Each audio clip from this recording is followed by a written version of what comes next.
আজকে আমার মায়ের জন্মদিন, তো সেই জন্য আমার বৌদি আমার মায়ের জন্য সব এত কিছু অ্যারেঞ্জমেন্ট করেছিল।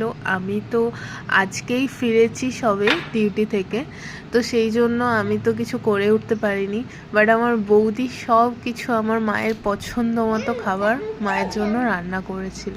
তোমরা দেখতেই পাচ্ছ কত রকমের অ্যারেঞ্জমেন্ট করেছিল। চিকেন, মাটন কোনো কিছুই বাদ দেয়নি। খেতে পারুক বা নাই পারুক সব কিছু অ্যারেঞ্জমেন্ট রেডি করে রেখেছিল, যেগুলো মা পছন্দ করে। আর এই বৌদির হাতের পায়েসটা এত সুন্দর খেতে হয়েছিল। আমাদের যদিও খেতে অনেকটাই লেট হয়ে গিয়েছিল, বাট দুর্দান্ত টেস্টি ছিল।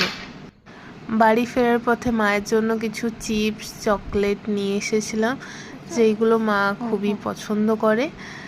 যাই হোক, এবার খাওয়ার দাওয়ার পালা শুরু। তো প্রথমেই মাকে আমি খাইয়ে দিলাম, আর তারপরে আমার বৌদি এসে আমার মাকে খাইয়ে দিল।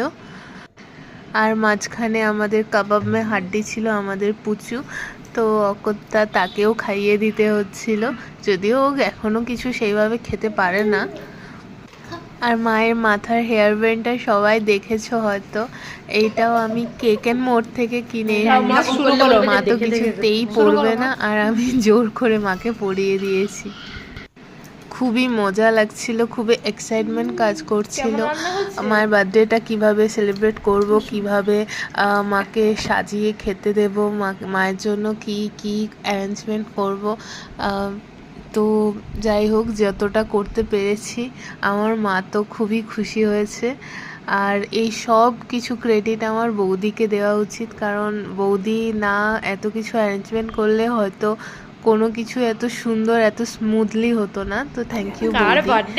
আর তারপর আমরা কিছু ফটোশ্যুট করছিলাম। ফটো সেশন করা কমপ্লিট হয়ে যাওয়ার পরে আমার মা খেতে বসেছিল। তো আমরা এইভাবেই মায়ের বার্থডেটা সেলিব্রেট করেছি। বিকেলে আরও কেক কাটিংয়ের পর্ব আছে, কেক কাটিং হবে আবার বিকেলে।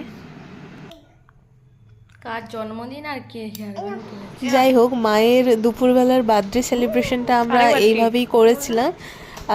ভগবানের কাছে চাইবো যেন সারা জীবন এইভাবেই মায়ের জন্মদিনটা সেলিব্রেট করতে পারি। And once again happy birthday to you মা। খুব ভালো থেকো, সুস্থ থেকো। তোমার মুখের এই মিষ্টি হাসিটা যেন সারা জীবন বজায় থাকে।